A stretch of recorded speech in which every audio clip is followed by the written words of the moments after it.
आज मैं बात करूंगा कंधे के दर्द के बारे में। हमारे यहाँ कंधे में दर्द हमेशा फ्रोज़न शोल्डर नहीं होता, बल्कि इसके अलावा बहुत सी वजूहात हो सकती हैं। मैं थोड़ी थोड़ी तरतीब से आपको समझाता हूँ।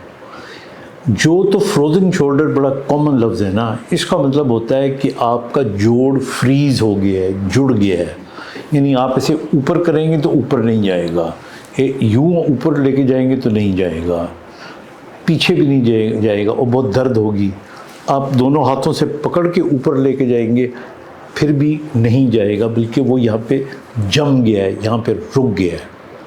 और फ्रोज़न शोल्डर अगर आपको हो जाए तो इसको होने में 5-6 महीने लगते हैं। 5-6 महीने ये रहता है और 5-6 महीने इसके रिज़ॉल्व होने में लगते हैं। तो ये हम कहते हैं कि 1.5 साल तकरीबन लेता है।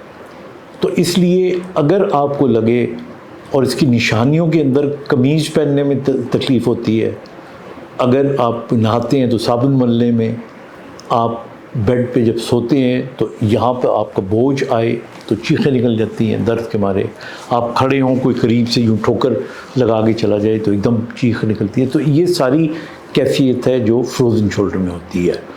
लेकिन शोल्डर में होने वाली हर दर्द फ्रोज़न शोल्डर नहीं होती, ये ध्यान में रखना चाहिए। नंबर 2, कुछ लोगों को सिर्फ कुछ एंगल्स में दर्द होती है।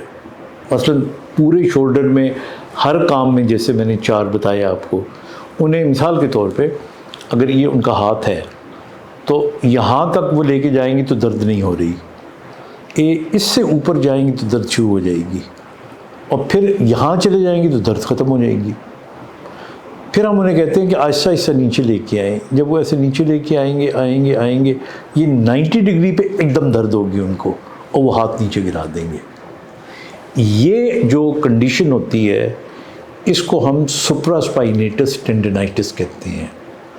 ये हमारा एक टिश्यू होता है जो हमारे अपर आर्म होती है उसको रेज़ करता है। तो 90 डिग्री के बाद या ऊपर जाते हुए या ऊपर से ख़ास तौर पे नीचे आते हुए एकदम शदीद किस्म का झटका हो, और इसकी रोज़मर्रा में ज़िंदगी होती है एंगुलर पेन। आपको वैसे पेन नहीं हो रहा होता, कमीज़ भी आपने उतार ली, पहन ली, कभी दर्द, लेकिन ख़ास एंगल से आपने कमीज़ पहनी या एंगल से कोई चीज़ उठाई या कि हाथ ऊपर चला गया तो एकदम आपको लगेगा कि मुझे शदीद दर्द हो रही होती है। तो ये सुप्रास्पाइनेटस टेंडनाइटिस होता है। फिर इसके अलावा हमारा जो शोल्डर जॉइंट है उसके अंदर ऑस्टियोआर्थराइटिस भी हो सकता है। यानी जिस तरह बाकी आपके घुटनों के दर्द में ऑस्टियोआर्थराइटिस यानी आपकी जो हड्डियां हैं वो घिस गई हैं, तो ये जोड़ भी घिस सकता है। और अगर ये जोड़ घिस जाए तो ये बीमारी की वजह से भी घिस सकता है, गेंठिए के अंदर भी घिस सकता है, ये चोट लगने के बाद भी ये दर्द करने की पोजीशन में आ जाता है या दर्द करना शुरू कर देता है। तो ये एक और वजह हो सकती है। फिर उसके बाद एक मैं बड़ी आपको इम्पॉर्टेंट चीज़ बताने लगा हूँ। यूजुअली जो फ्रोज़न शोल्डर है या इस किस्म के, ये एक जोड़ में होते हैं। अगर मरीज़ की उम्र ज़्यादा हो और उसके दोनों जो कंधे हैं वो फ्रीज़ हो जाए या उनको ऊपर उठाते हुए बहुत पेन हो या मूवमेंट करते हुए बहुत पेन हो, कोट पहनते हुए बहुत पेन हो, अगर ये कंडीशन हो और मरीज़ की उम्र ज़्यादा हो तो फिर उनका हम तवक्को करते हैं कि इसको कहीं पॉलीमाइल्जिया रिमेटिका ना हो। अब ये क्या है, नाम लंबा सा है, लेकिन इसके अंदर हमें फौरी तौर पे ट्रीटमेंट करना पड़ता है और स्टीरॉइड से हम ट्रीटमेंट करते हैं, क्योंकि इसमें बाज़ औक़ात यहाँ पे जो टेम्परल हमारी आर्टरी होती है मुमकिन है कि उसकी ब्लॉकेज होने का ख़तरा होता है और उससे बिनाई भी जा सकती है। तो इसलिए उसे हम, और उसकी एक और अलामत दिस फॉर मेडिकल स्टूडेंट्स के जो ESR होता है ये बहुत हाई होता है, बहुत 100 के करीब होता है।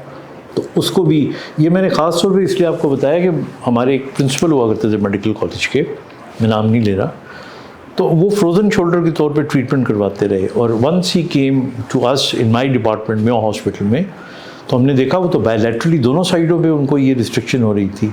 फिर हमने ESR करवाया, it was around 110 and then ultimately it was treated with steroids and he got better. फिर उसके बाद और जो थकावट होती है कंधों की, उसकी वजह से कंधों का पेन हो सकता है। गर्दन के मोरों का, वर्टिब्रास का पेन रेडिएट करके आपके कंधे में आ सकता है। तो इसलिए इट इज़ वेरी इम्पॉर्टेंट कि अगर कंधे में दर्द है तो उसका डायग्नोसिस करवाएं, और उसका जो डायग्नोसिस है वो हो तो उसका रेलेवेंट ट्रीटमेंट हो सकता है। याद रखिएगा कि हर जो शोल्डर का पेन है वो फ्रोज़न शोल्डर नहीं होता। अपना बहुत सा ख्याल रखिएगा। खुदा हाफिज़।